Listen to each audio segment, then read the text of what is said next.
Welcome back to the Hoops HQ show. Seth Davis with Andy Katz. It's the middle of February. We're in the heat of brackets and bubble talk. You can feel March Madness approaching now. Less than 4 weeks until Selection Sunday. But there was a lot, and I mean a lot of news coming out of the weekend. Andy and I were going to start at the top. And by the way, later on in the show, we have Kansas coach Bill Self joining us. So I want you to stick around for that. First, we're going to start with the big news that dropped on Sunday evening. Kansas State fires Jerome Tang from his position as head basketball coach. Last week, of course, Tang made a lot of news, not only with how bad the team has been playing after they lost at home to Cincinnati by a lot. He made a comment about how these guys are an embarrassment. They're not going to wear the uniform. Many of them won't be wearing it next year. I don't think there's much shock that Jerome Tang is not going to be the head coach next season at Kansas State, but certainly the timing of this and the intricacies, Andy, of that decision, they're saying it's been reported they're going to try to fire him for cause, and that is because, according to his contract, now remember, Arkansas actually tried to hire him before they ended up with John Calipari, which is why he got a lucrative contract extension. His buyout, if they wanted to fire him for not winning enough, which is not what for cause is $18.7 million. Believe that would be the biggest buyout in the history of college basketball. It's chump change in some places in college football, obviously, but this is where we are, Andy. They're trying to say that his comments after that Cincinnati loss justify a for-cause termination, obviously trying to get rid of him without having to pay that buyout. You think that has any chance of holding up? Put up your lawyer hat for me. Well, yes, I'm not a lawyer, but as Andrew Brandt, a former colleague of mine at ESPN and works at Villanova at the law school, he would say, and has tweeted this many times, there will be lawyers. And he's a former executive of the Green Bay Packers. And there will be. Gene Taylor on Sunday night actually said, to your point, Seth, specifically, recent public comments and conduct, in addition to the program's overall direction, have not aligned with K-State's standards for supporting student athletes and representing the university. We wish Coach Tang and his family the best moving forward. It was, what's ridiculous in this new era is when coaches will come out and blast their players when they brought them in. They paid them. They made sure. And so to make all these threats, like, you have to have some onus on this. So I pretty much agree with everything you said. There's no defending what he said in that press conference, and it's a good lesson for everybody, for husbands and fathers and coworkers and friends. Don't talk when your emotions are high. Don't give in to your emotions. Don't fire off angry text messages that you're going to regret 20 minutes later or a day later or whatever. And the team had been playing poorly really the last couple of years with the way they spent tons of money in the transfer portal. It also speaks, and our friend Gary Parrish talks about this a lot. Why do athletic directors in schools continue to give these ridiculous contracts with ridiculous buyouts that put them in this situation in the first place? If you're Kansas State and Jerome Tang says, Arkansas wants to hire me, I want to take this job unless you give me all this money guaranteed, why would you do that?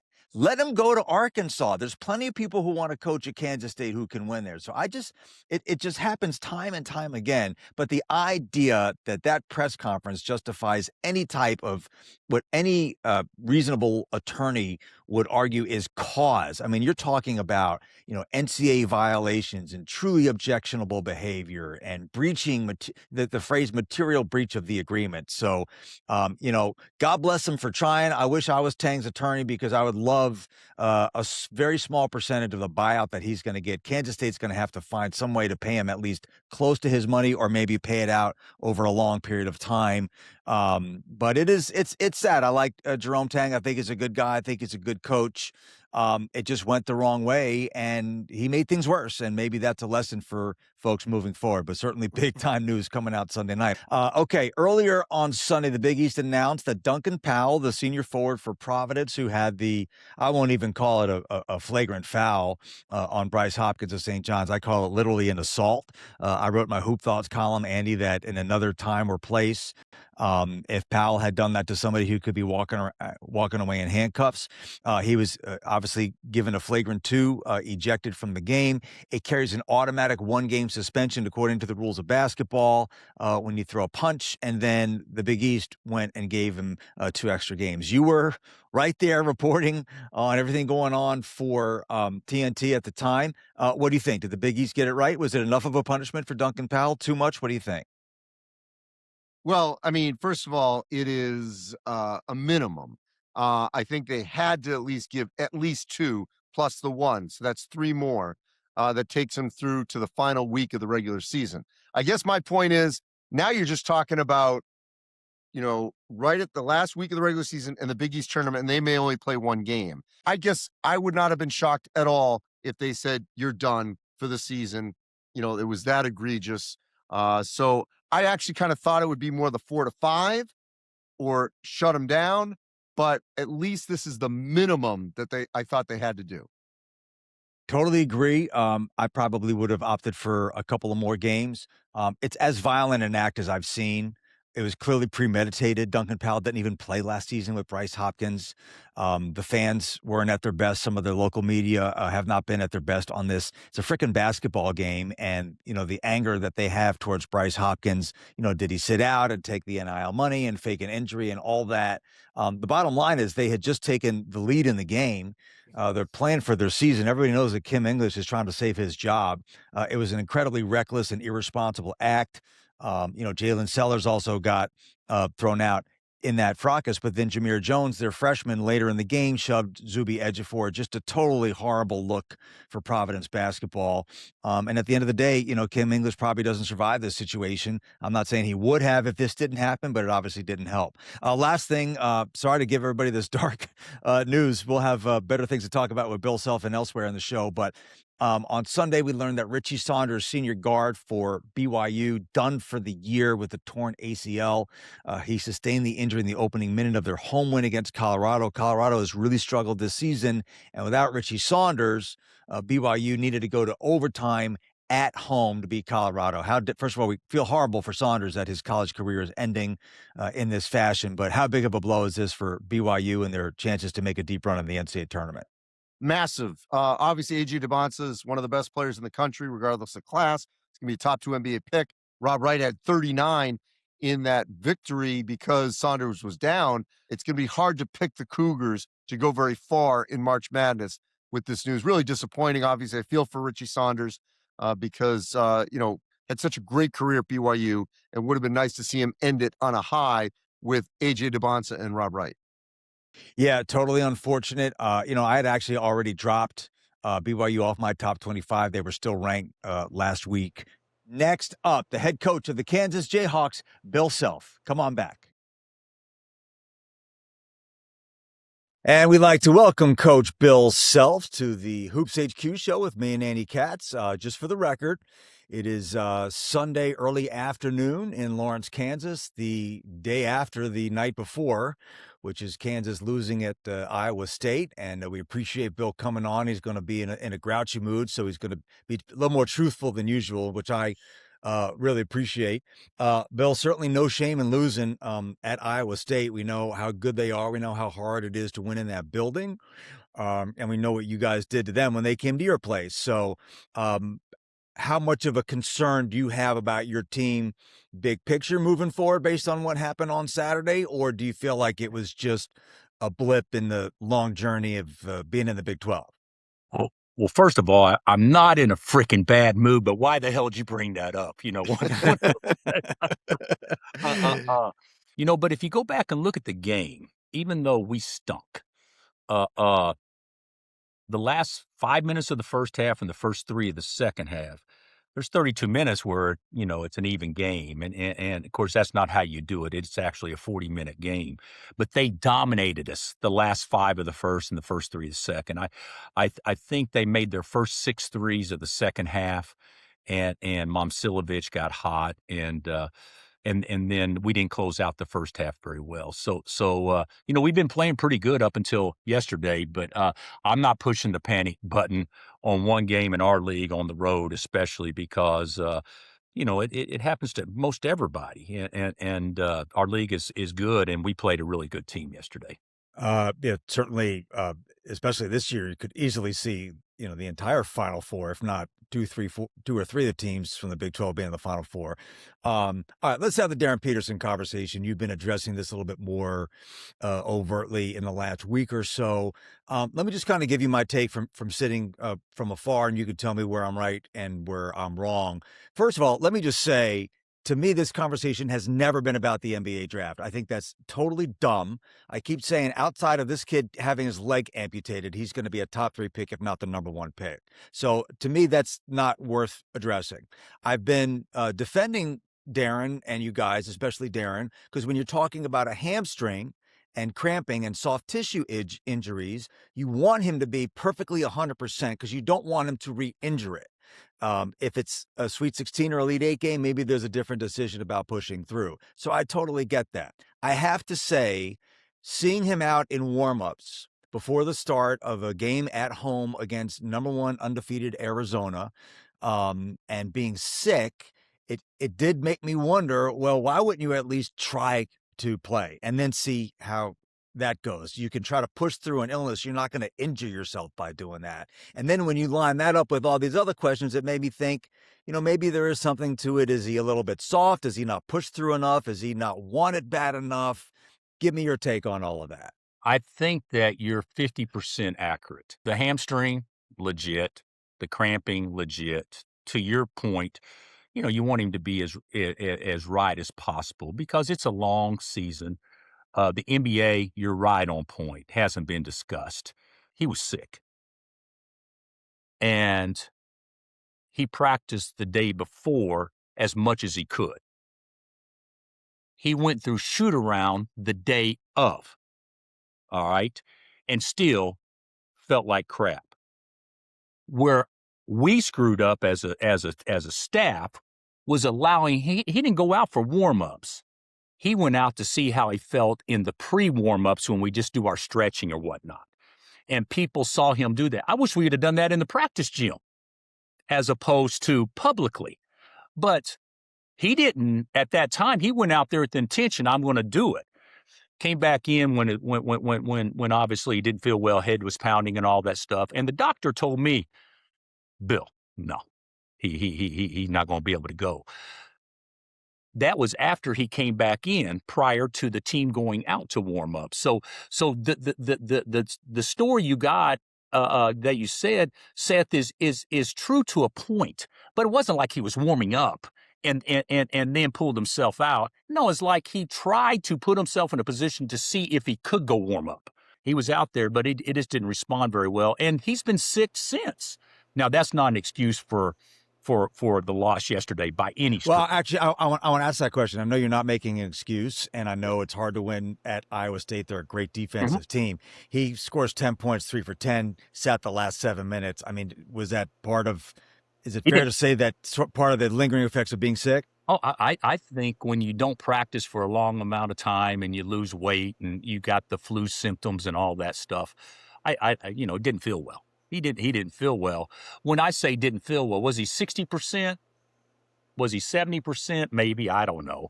But he wasn't to the point where when we were down to say, hey, let's roll with him, because I'm thinking to myself, what? To your point earlier, it's a hard game. A lot of things have to go right. They weren't going right. And even though we got it down to close to 10 or 12, they weren't going right, and the energy it takes to come back from that standpoint, he didn't have it. So, goddamn, we got to make sure he's ready to practice on Monday and Tuesday to be ready on Wednesday. That's how I was looking at it. So that was more of a coach's decision than anything else. The last season was, I believe, maybe the worst that you've had since you've been at Kansas. It can be very risky and kind of a guessing game in the transfer portal as far as now it becomes about money. Where do you invest your money, retention, the portal, and what have you?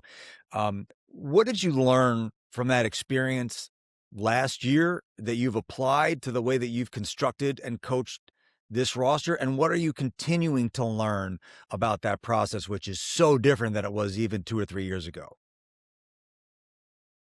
Well, I think we're always learning. I don't think anybody's perfected it quite yet. I think some people may recruit better than others and everything, but sometimes that's a crapshoot too. Sometimes we get a little lucky and sometimes we get a little unlucky. Last year was the worst team that we've had. For 21 years prior to last year, the worst team we had was a 4 seed in the NCAA tournament. This year, our portal guys, for the most part, fit. Melvin and Trey have been great. Flory's really improved without question. Bryson Tillers is just a freshman, and people want to think that he's older than that, but he's just a freshman. And then we got a superstar freshman when he feels right and when he's healthy. So we're better than we were. But to be real honest with you, it's still an inexact science going on. And anybody that says it's not and think they have all the answers, it's a lot easier to find lightning in a bottle in today's time than it is to sustain it. If you can recruit the best freshmen and those freshmen are pros, is that better off than going out in the portal? Or if they're not pros, are you better off taking portal guys? But all it takes is one recruiting class in today's time to flip it. Bill, you've had some cardiac scares, as we know, the last couple of years. How has that changed the way you've coached and managed your day? I'd like to say that I'm stress-free now. I actually believe that I don't stress the things that I can't control as much as I used to. We can all say whatever that we're relaxed or whatever. But I remember going back. I wanted to know, hey, what was talked about at this meeting? Okay, how we promoting this game? Okay, what's our ticket sales look like? Okay, this, and this. And in all honesty, if it doesn't have anything to do with meat and potatoes, hey, let it go. That's somebody else's job. And I think I'm getting better at that. Not great, but this year it's been a fun year because we got a fun team. But we just don't know about our team yet. I mean, that team that played Arizona without DP, you guys saw that game. Can a team play harder than that or more competitive? I mean, that was fun to be a part of. And these fans here love this team. We just got to figure it out when we have all our pieces, because at the end of the day, all our pieces give us the best chance without question. All right, Bill, last question. Put you on the spot here a little bit. We've been doing all our coaching guests. It's going to be probably especially hard with you. You coach at a place where the guy who invented the frickin' game, his name is on the court. So there's a lot of history at Kansas. We want to get your all-time Kansas starting 5. Go. Wilt, Manning, Pierce, Embiid, and Josh Jackson. Interesting. Okay. All right. Very quick, very decisive. Well, 4 of them are givens. Yes. Right. You got how Wilt, many? Manning, Pierce. Yeah, that's true. Wilt and Embiid. Embiid. MVP of the league. But Well, it's actually interesting with Embiid though, because he was there with you for 1 year, and he wasn't an NBA. He was good, but he wasn't, and he got hurt, right? Yep. He got hurt. But if you're talking about the best guys since I've been here, I think it'd be hard to keep Collins off the team, and then the best collegiate career that we had of any of those guys doesn't get near the notoriety should was Frank Mason. I mean, Frank Mason was a unanimous National Player of the Year. And a lot of times when guys are really good in college, they're forgotten if they don't have the same pro career. Yep. And a lot of times when guys are really good in the league, you think that actually existed in college too. But as far as impact on winning, it'd be hard to keep Sharon and Frank off that team too. All right. Sounds very good. Well, we've done a lot of winning in Lawrence, Kansas, and I know you'll continue to do it. Bill. Thank you, Bill, for your time. For the record, I knew you wouldn't bail. Andy was mostly sure, but not as confident. Just want to make that clear. We appreciate you, Bill. Well, just so you know, I did not wake up this morning looking forward to this, but it was. That's fair. We got through it, though. We don't ask you to be happy. We ask you to show up. All right, Bill Self, everybody. We'll be right back with more on the Hoops HQ show right after this.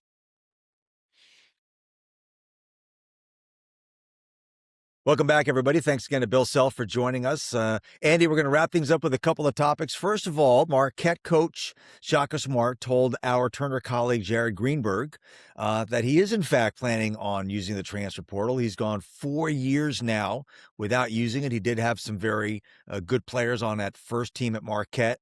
That he did take transfers in Tyler Kolek and Olivia Maxine Prosper, who gave them great success. But 4 years without a transfer, and now they're really, really bad. So he says he's going to use the portal. You surprised at this?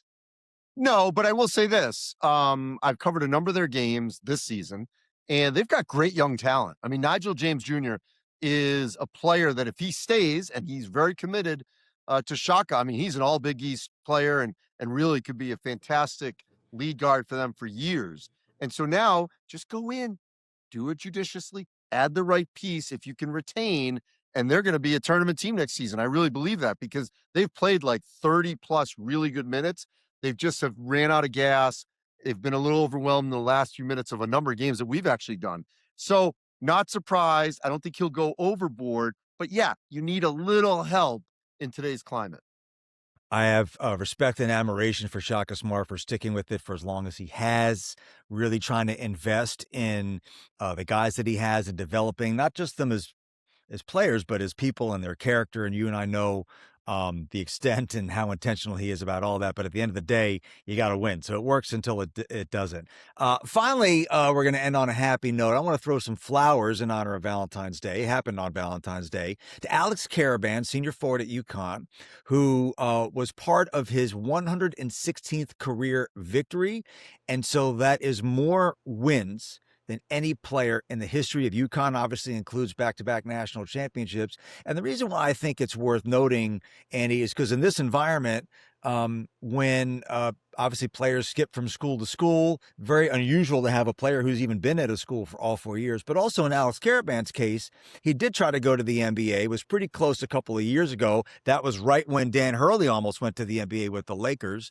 And there is a perception in some level and some layer that you quote unquote fail if you're in college for 2 years, 3 years, 4 years, you're not an early departure, first round pick NBA. And I've talked to Alex Karaban about this. He struggled a little bit with this, but I'm just glad that he's having his moment because to me, he is everything that college basketball is about and should be about. He's the best winner in the history of one of the winningest programs of all time. And I just thought it was a nice story to celebrate on Valentine's Day. Yeah, no, I think it's tremendous. He's won 2 national championships. He's got a chance to win a third, which would be almost unprecedented, and incredibly loyal. You know, it's worked both ways. He's benefited, you know, just as a person, a player, financially, and sticking it out. And I mean, he is a Husky for life. You know, anything he wants from any UConn donor or a booster the rest of his life.